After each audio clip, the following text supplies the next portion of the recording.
Amén. Gracias, anciano Mario. Bueno, mi querida familia, buenas noches. El Señor les bendiga. Damos gracias al Señor por este privilegio de estar reunidos como familia en la fe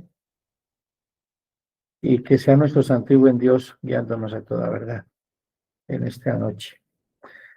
Bueno, esta es la segunda parte del tema que estamos viendo acerca del arrebatamiento y todo lo que es la gran tribulación.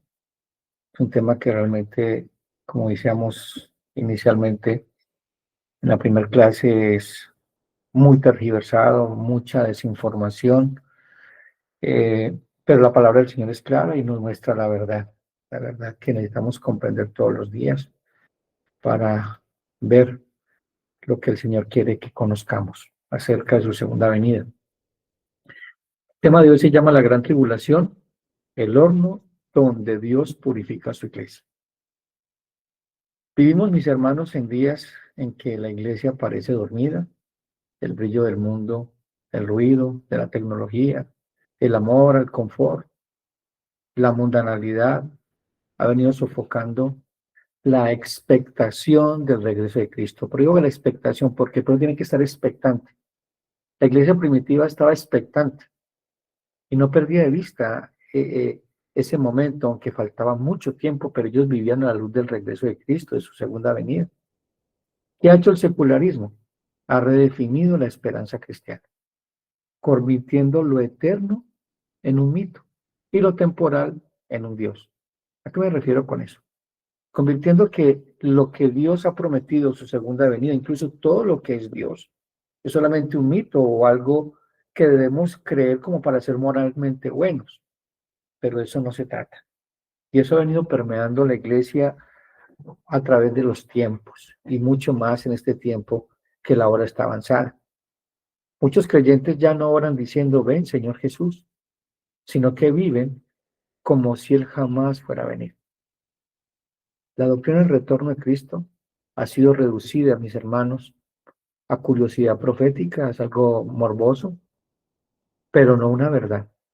O sea, no una verdad absoluta en la cual se mueve el creyente, cuando en realidad es la llama que enciende, y escuchen esto, la santidad, el consuelo y la misión de la iglesia. El acontecimiento más grande que está esperando la iglesia es la segunda venida de Cristo y todo lo que viene detrás de esa segunda venida. El apóstol Pablo, en 1 Tesalonicenses capítulo 4, versículo 13 al 18, nos recuerda una verdad que la iglesia moderna ha olvidado. Porque el Señor mismo, con voz de mando, con voz de arcángel y con trompeta de Dios descenderá del cielo, y los muertos en Cristo resucitarán primero, y luego nosotros los que hemos vivido, seremos arrebatados juntamente con ellos en las nubes para recibir al Señor en el aire, y así estaremos siempre con el Señor. Esta promesa, mis hermanos, no es para producir debates, porque es lo que se ha convertido la segunda venida de Cristo, en debates teológicos, pero no producen un impacto en nuestra vida. Muchos tratan de ganar con argumentos su concepto acerca de la segunda venida de Cristo, el arrebatamiento antes, durante o después de la gran tribulación. Bueno, todo lo que hemos venido estudiando, pero esto realmente no es para debatir. Es para llevarnos a ser más conscientes a esta verdad. Cristo viene, Maranata, Cristo viene. Entonces, esta promesa no es para producir debate, sino para despertar reverencia y esperanza. El problema no es que sepamos que Cristo vuelve, ese no es el problema, sino que vivimos como si no lo hiciera. Ese sí es el problema. Vivimos en una hora crítica en la historia de la iglesia, mis hermanos. Mientras el mundo avanza hacia su clima de inmoralidad, lleno de corrupción, idolatría, orgullo e indiferencia hacia Dios, que eso es como el semillero para el venimiento del anticristo. La iglesia, que debería ser la voz profética del reino, se ha vuelto cómoda, mundana y silenciosa. Y es una verdad, mis hermanos. Todos sabemos que eso está pasando. ¿Y qué es lo que dice Apocalipsis frente a esa actitud de la iglesia? se lo dijo una iglesia en Apocalipsis capítulo 3. Le dijo, yo conozco tus obras, que ni eres frío ni caliente. Ojalá fueses frío o caliente, pero por cuanto eres tibio y no frío ni caliente, te vomitaré en mi boca. Porque tú dices, yo soy rico y me he enriquecido. De ninguna cosa tengo necesidad. Es decir, es el consumismo, el dinero, la fama, el materialismo. Eso es lo que gobernaba el corazón de esta iglesia.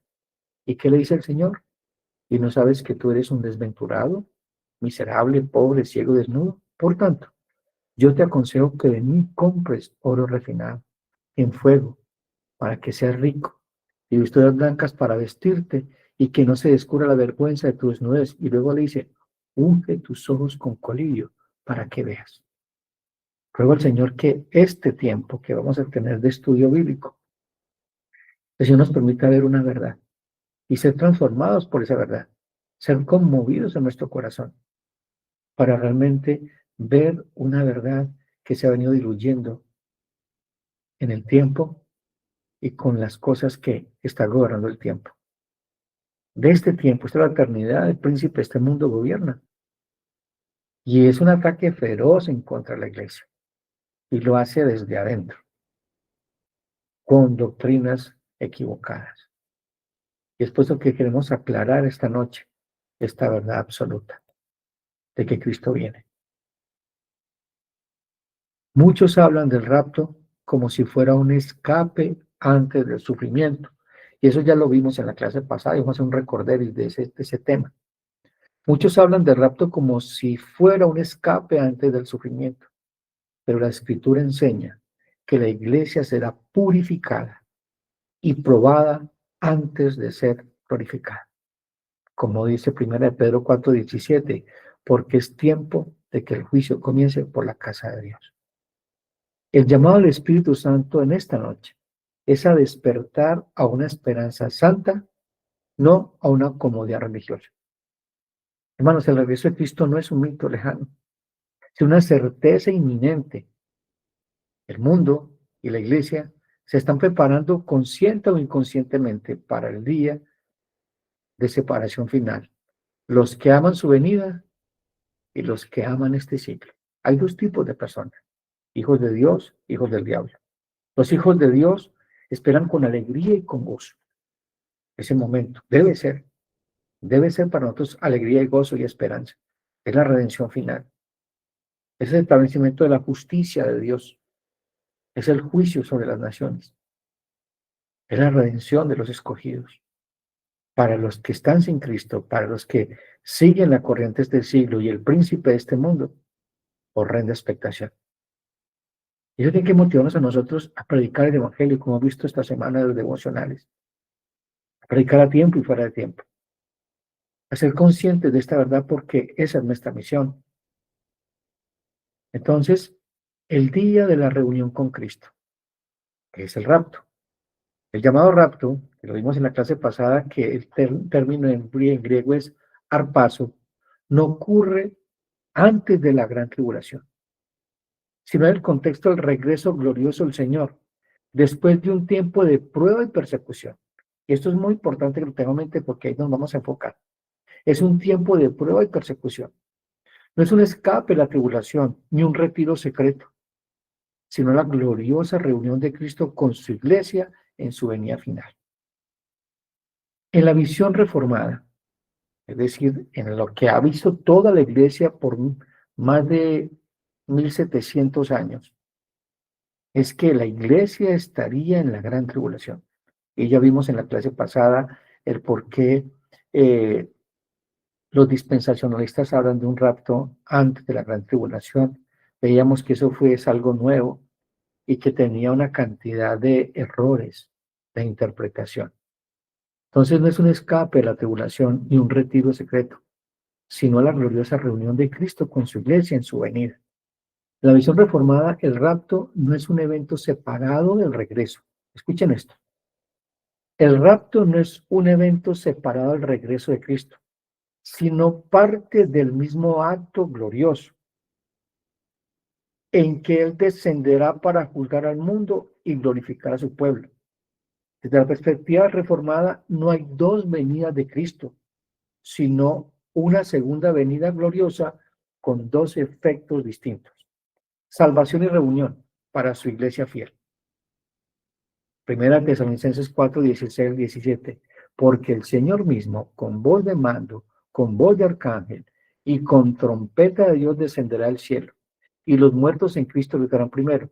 Y luego nosotros los que vivimos, los que hayamos quedado, seremos arrebatados juntamente con ellos en las nubes para recibir al Señor en el aire, y así estaremos siempre con el Señor. Juicio y destrucción para los impíos. Segunda Tesalonicenses 1, 7 al 10.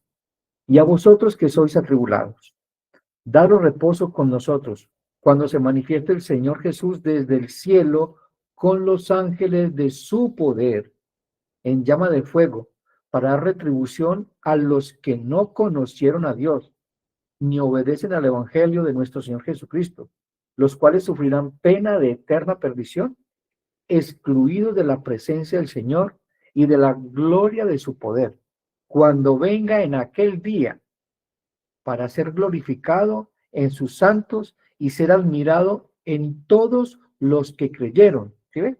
La iglesia está en ese momento. En todos los que creyeron, por cuanto nuestro testimonio ha sido creído entre vosotros. Hermanos, el arrebatamiento, pues reitero, no es un escape del sufrimiento, sino la exaltación de los santos después de haber vencido. Y este texto es impactante. Mateo 24, 29 al 31.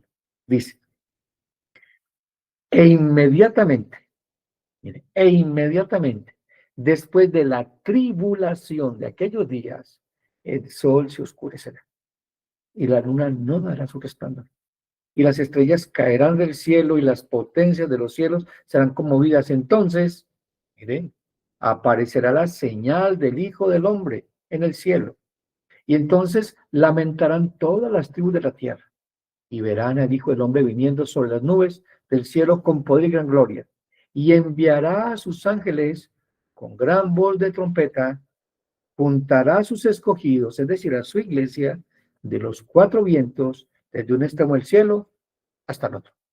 Inmediatamente después de la tribulación. ¿Ves? Cristo no vendrá en dos etapas, una secreta y otra pública, como lo dicen nuestros hermanos dispensacionalistas, que no tienen sino un solo versículo y que es mal interpretado. Dice, sino en una sola venida gloriosa. Mira lo que dice 1 Corintios 15, 52. Al final de la trompeta, porque se tocará la trompeta, y los muertos serán resucitados incorruptibles, y nosotros seremos transformados. ¿Sí? Al final de la trompeta. Esta es la esperanza bienaventurada.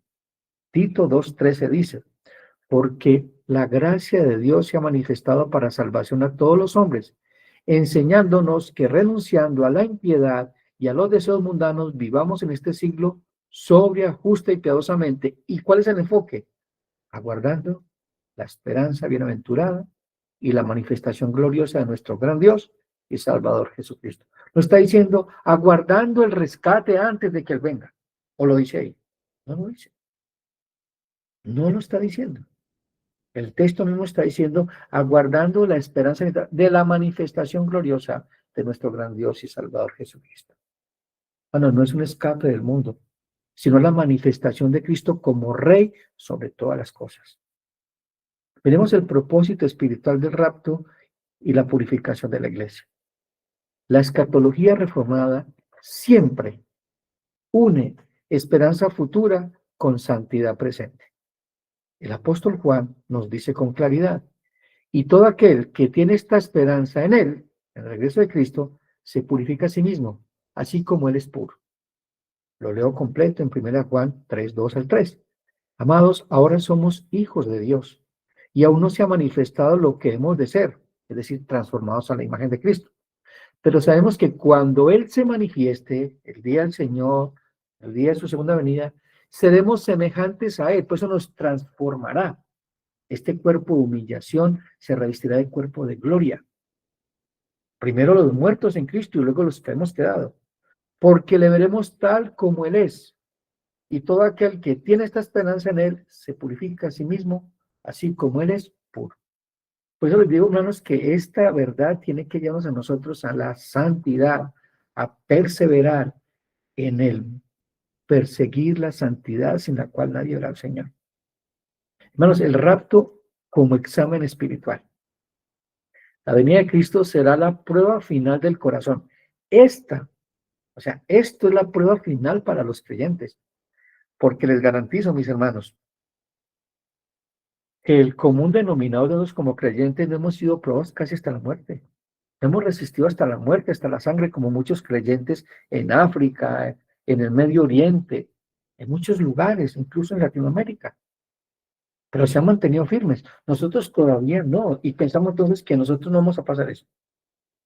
Nuestra fe es muy endeble. Nuestra fe es probada solamente a veces con una tempestad o una crisis económica. ¿Y cuántos salimos reprobados? Una enfermedad, una crisis familiar.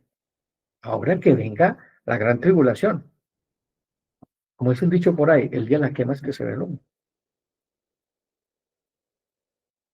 Entonces, el rapto como examen espiritual. La venida de Cristo será la prueba final del corazón. ¿Vivimos para Él o para nosotros mismos?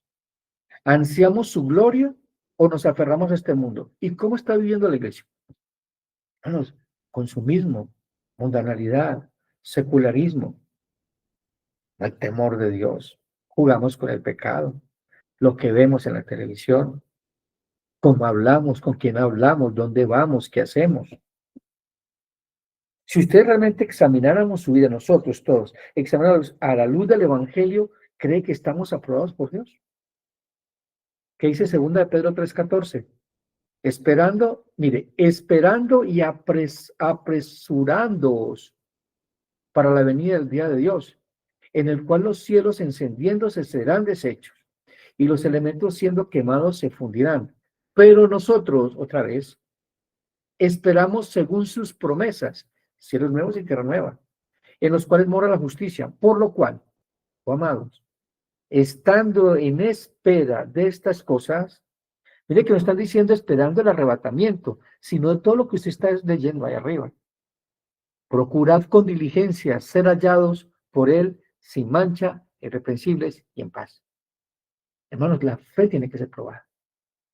Y parte de la misericordia de Dios es el examen final de estar en la gran tribulación. Arrebatamiento hay. Téngalo por claro, por seguro. Pero no será antes de la gran tribulación. Será durante. No se sabe si al comienzo, si a mitad o terminando. Pero la iglesia va a ser arrebatada. La iglesia necesita volver a la vigilancia. Debemos volver a estar vigilantes. ¿Recuerdan las vírgenes? Las sensatas y las insensatas. Dice, más Mateo 23, 9 al 13 dice, mas las prudentes respondieron diciendo, para que no nos falte a nosotras y a vosotras irnos bien, a los que venden, y comprad para vosotras mismas. Pero mientras ellas iban a comprar vino el esposo. Y las que estaban preparadas entraron con él en las bodas y se cerró la puerta. Después vinieron también otras vírgenes diciendo, Señor, Señor, ábrenos. Así respondiendo dijo, de cierto os digo que no os conozco. Verad pues, porque no sabéis el día ni la hora en que el Hijo del Hombre ha de venir. Mira que aquí la iglesia no está preparada para el arrebatamiento, sino para la venida del Hijo del Hombre. El rapto como estímulo para la santidad del servicio. El cristiano vive a la luz del regreso de Cristo, no se acomoda al mundo, sino que lo vence por la fe. ¿Y a qué se refiere con esto? Es lo que dice el texto y vamos a explicarlo. Primera Juan 5, 4 al 5. Porque todo lo que es nacido de Dios vence el mundo, es decir, nosotros. Y esta es la victoria que ha vencido al mundo, nuestra fe. ¿Quién es el que vence al mundo? Sino el que cree que Jesús es el Hijo de Dios. No, si yo creo que Jesús es el Hijo de Dios, mi vida está inmersa en la identidad y en la persona del Hijo de Dios, de Jesucristo. Y por eso Pablo decía, para mí el vivir es Cristo, morir es ganancia. Con Cristo estoy juntamente crucificado. Ya no digo yo, más Cristo de mí. Ha vencido al mundo. porque ya el mundo para este hombre, para Pablo y para todo creyente que está inmerso, que está en Cristo, el mundo pasa y sus deseos. No vive de acuerdo a los deseos de los ojos ni la vanagloria de la vida, sino que vive a la luz del regreso de Cristo y amando este mundo, a las personas de este mundo, predicando el Evangelio para que cuando venga el Señor, estas personas hayan escuchado el Evangelio. Y si es la misericordia del Señor que procede al arrepentimiento. Y eso nos lleva a otro punto, la urgencia de la misión. El tiempo es corto. Romanos 13, 11 al 12. Y esto, conociendo el tiempo, que ya, escuchen esto, que es ya hora de levantarnos del sueño. Así está la iglesia, dormida. Porque ahora está más cerca, mira lo que dice el apóstol Pablo, porque ahora está más cerca de nosotros nuestra salvación que cuando creímos. La noche está avanzada y se acerca el día. Desechemos pues las obras de las tinieblas y vistámonos del arma de la luz. Mire, ¿cuál día? El día del Señor. No está hablando acerca del arrebatamiento.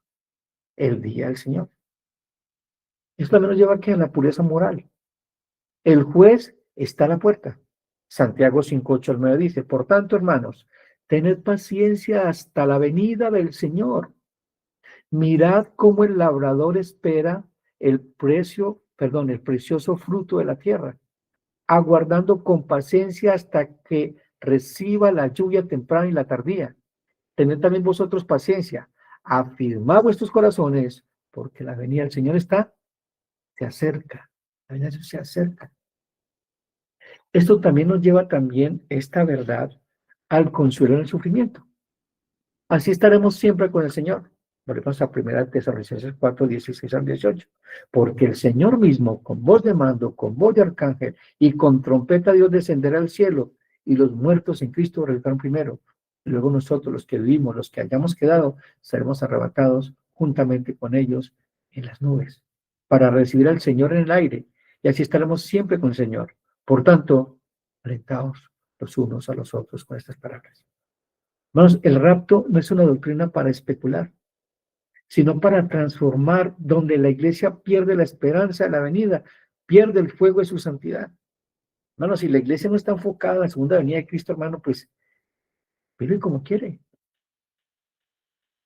Bueno, esto tiene que ser para nosotros un estandarte, una meta, ¿no? Una brújula, la segunda venida de Cristo. El rapto y el día del Señor, una misma gloria revelada. Otro punto que estamos viendo. Muchos hablan del día del Señor como juicio, pero para la iglesia será el día de la gloria esperada. Para nosotros no es juicio, es la esperanza que estamos esperando. Veamos el día de la revelación gloriosa. Cuando Cristo venga, cuando Cristo vuestra vida se manifieste, entonces vosotros también seréis manifestados con Él en gloria. Colosenses 3, 4. Nosotros participaremos de la gloria de la segunda venida de Cristo, como cuando seamos arrebatados y descendamos con Él juntamente al día del juicio final, al día del Señor. Efesios 5:27 dice, a fin de presentársela a sí mismo una iglesia gloriosa que no tuviese mancha, ni arrugas, ni cosa semejante, sino que fuese santa y sin mancha. Le está purificando a la iglesia. Y la purificación final va a ser ese proceso en la gran tribulación. Porque ahí es donde se va a quemar la madera, el heno hojarasca, que va a quedar la plata, plata y oro y piedras preciosas. Va a haber el tiempo del arrepentimiento para la iglesia, para ser probada su fe. No va a negar la lealtad a Jesucristo, porque ese es el propósito de la marca de la bestia, lealtad, obediencia, fidelidad al anticristo, no fidelidad al Señor. ¿Y cómo lo va a hacer? Como tiene una iglesia mundana, amando los placeres de este mundo, la comida y la bebida, como los días de Noé, como no podrán comprar ni vender, entonces, ¿qué van a hacer? Van a vender su lealtad por comida, por vestido, por medicamentos, por ser parte del sistema y no estar fuera de él y no ser perseguidos. El contraste de los impíos. Para los que aman este mundo, el regreso de Cristo será terror y condenación. Mira lo que dice 2 de Pedro 3:10. Pero el día del Señor vendrá como ladrón en la noche. en el cual los cielos pasarán con gran estruendo, y los elementos ardiendo serán deshechos, y la tierra y las obras que en ellos hay serán quemadas. Pero para los redimidos será el amanecer eterno. Entonces los justos resplandecerán con el sol en el reino de su Padre. Es lo que dice Mateo 13, 40 y 43. Dice, de manera que como se arranca la cizaña y se quema el fuego, así será el fin de este siglo. Enviará al Hijo del Hombre a sus ángeles y recogerá de su reino a todos los que sirven de tropiezo y a los que hacen iniquidad, y los echarán en el horno de fuego, y allí será el lloro y crujir de dientes. Entonces los justos resplandecerán como el sol en el reino de su Padre. El que tiene oído para oír, oiga. La gran tribulación, el horno donde Dios purifica su iglesia. Primer punto, no es un castigo para la iglesia, sino la preparación para la gloria, para la venida del Señor.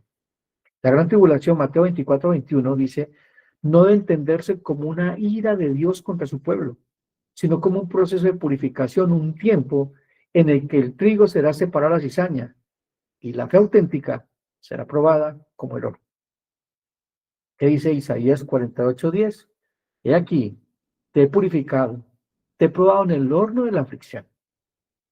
Durante este tiempo, el mundo mostrará verdaderamente la rebelión bajo el liderazgo del hombre pecado. Pero Dios usará este contexto oscuro para manifestar la fidelidad de sus escogidos. Dios va a usar todo esto para que el creyente realmente, si creo o no creo. Segunda de Tesalonicenses 2, 3 al 4 dice, nadie os engañe, en ninguna manera, porque no vendrá, ¿quién? El hombre pecado, el inicuo, sin que antes venga la apostasía. La apostasía es decir, el piso religioso para este hombre de pecado tiene que emerger. Y dice, y se manifiesta el hombre pecado, el hijo de perdición, el cual se opone y se levanta contra todo lo que se llama Dios, es objeto de culto, tanto que se sienta en el templo de Dios como Dios haciéndose pasar por Dios. Vamos a ver otro tema para que sepan todo el contexto del anticristo, de las dos bestias, eso lo vamos a ver más adelante. La tribulación revelará quién realmente ama a Cristo más que su propia vida. Mira lo que dice Apocalipsis 12, 12, 10 al 11. Entonces oí una gran voz en el cielo que decía, ahora ha venido la salvación, el poder y el reino de nuestro Dios y la autoridad de su Cristo, porque ha sido lanzado fuera el acusador de nuestros hermanos, el que los acusaba delante de nuestro Dios día y noche. Y ellos le han vencido, ¿con qué? Por medio de la sangre del Cordero y de la palabra del testimonio de ellos, y menospreciaron sus vidas hasta la muerte. Ahora miremos lo que dice Apocalipsis 13, 15 al 18. Mire que trata de lealtad y fidelidad. Y se le permitió infundir aliento a la imagen de la bestia, para que la imagen hablase e hiciese matar a todos los que no la adorasen. Y hacía que a todos, pequeños, grandes, ricos y pobres, libres y esclavos, les pusiera una marca en la mano derecha o en la frente, y que ninguno pudiese comprar ni vender, sino que tuviese la marca o el nombre de la bestia o el número de su nombre. Aquí hay sabiduría. El que tiene entendimiento, cuente el número de la bestia, pues el número de hombre y su número es 666. Más adelante vamos a explicar eso, porque no viene al caso ahora el punto. Estamos hablando de la fidelidad que va a ser negociada. La marca de la bestia tiene ese punto, está apuntando hacia eso. Y vamos a ver más adelante todo esto a profundidad. La gran tribulación como desmarcamiento espiritual. El apóstol Pablo enseña que antes de la venida de Cristo debe manifestarse la apostasía. Pero con respecto a la venida de nuestro Señor Jesucristo y nuestra reunión con Él, según de Tesalonicenses 1 al 3, os rogamos, hermanos, que no os dejéis mover fácilmente vuestro modo de pensar, ni os conturbéis, ni por espíritu, ni por palabra, ni por carta, como si fuera nuestra, en el sentido de que el día del Señor está cerca. Nadie os engañe, en ninguna manera, porque no vendrá antes sin que venga la apostasía y se manifieste el hombre pecado y el hijo de perdición. Si ve que la iglesia va a ver esto, la gran apostasía y el anticristo. Era todo esto. Esto ya lo vemos hoy. Esto ya está pasando y está operando mucho rato y está en el clima. La iglesia que reemplaza el evangelio por psicología. Los púlpitos que predican prosperidad sin santidad. Creyentes más ansiosos por el éxito que por la gloria de Cristo. Bueno, la tribulación revelará la verdad del corazón de cada uno. El falso creyente huirá, pero el verdadero huirá como Job. Aunque él me matare, en él esperaré. El rapto como liberación después de la prueba. Cuando el Señor venga, no vendrá por una iglesia mundana, sino por una novia purificada por el fuego del sufrimiento. La gloria después del crisol. El arrebatamiento no será antes de la tribulación, sino durante la gran tribulación, cuando los redimidos hayan sido purificados y el evangelio haya sido predicado hasta los confines de la tierra. Mateo 24:4 dice, y será predicado este evangelio del reino en todo el mundo para testimonio de todas las naciones, entonces vendrá el fin. Cristo no arrebatará una iglesia dormida, es una iglesia que ha permanecido fiel y que ha vencido por medio de la fe y el testimonio. Es lo que dice Apocalipsis 7:13-14. Entonces uno de los ancianos habló diciéndome, estos que están vestidos de ropas blancas, ¿quiénes son? ¿Y de dónde han venido? Yo le dije, Señor, tú lo sabes. Y él me dijo, estos son los que han salido de la gran tribulación y han lavado sus ropas y las han emblanquecido en la sangre del Cordero. El rapto es la recompensa final de la perseverancia. La tribulación, lejos de destruir la fe, la refina y la revela auténtica. El propósito redentor de la gran tribulación es exponer la idolatría de la humanidad. La tribulación mostrará que la humanidad prefiere el reino de los hombres antes que el reino de Dios.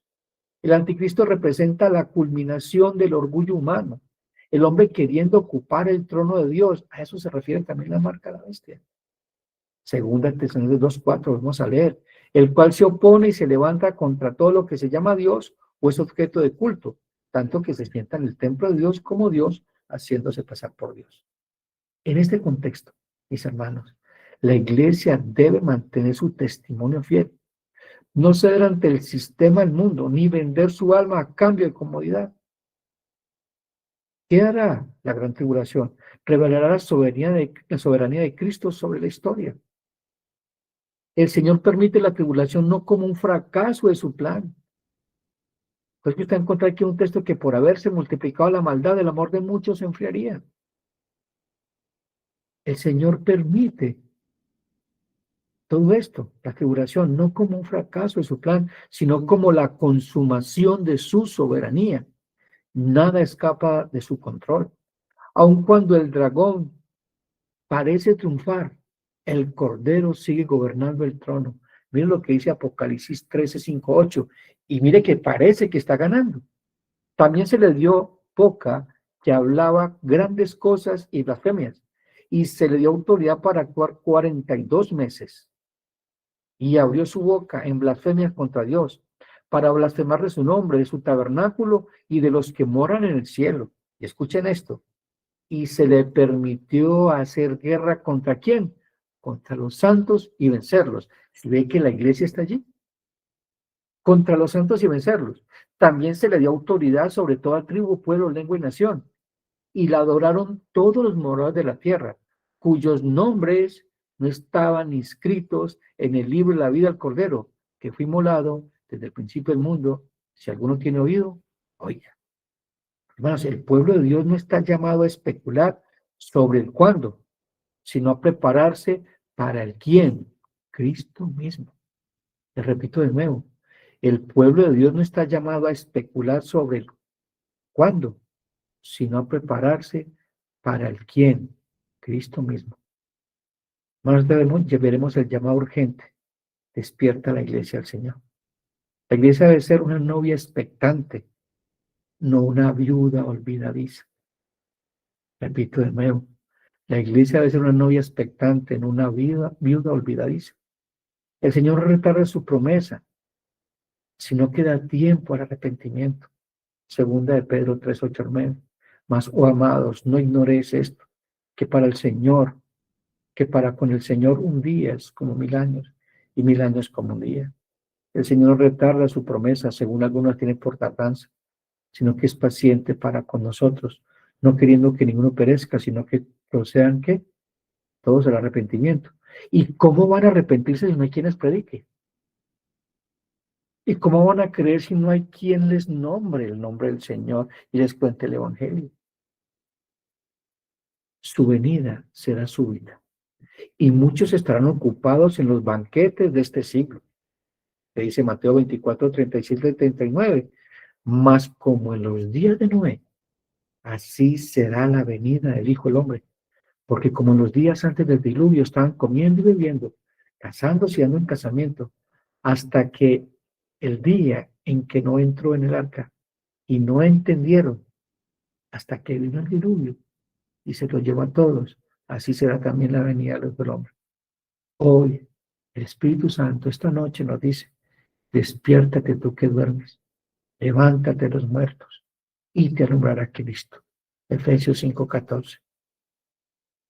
Hermanos, como aplicación pastoral, examinémonos a la luz del Evangelio, no a la luz de la vida de otros, sino a la luz del Evangelio. ¿Amamos su venida o tememos su regreso? Vuelvo y repito, ¿amamos su venida o tememos su regreso?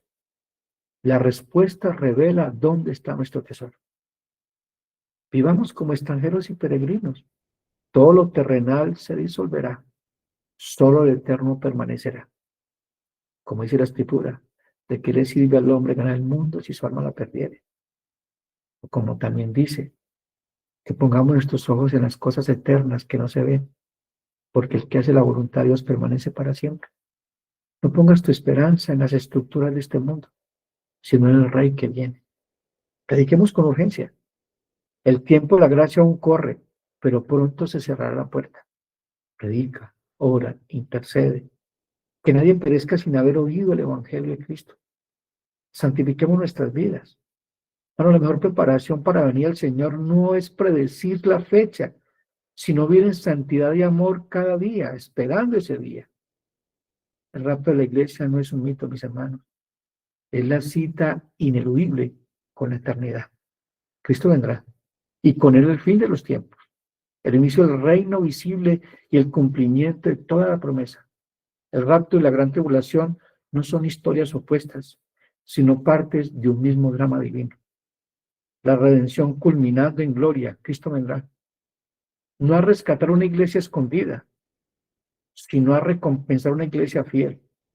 No a evitar la tribulación, sino a vencerla junto con su pueblo. Y aquí yo vengo pronto. Retén lo que tienes, para que ninguno tome tu corona. Apocalipsis 3:11. Hermanos, debemos despertar. La noche está avanzada. El día está cercano. El esposo viene. Que no nos halle dormidos, sino encendidos y firmes y santos. Querida familia, esta ha sido la clase de esta noche. Vamos a orar y damos paso a las preguntas y respuestas.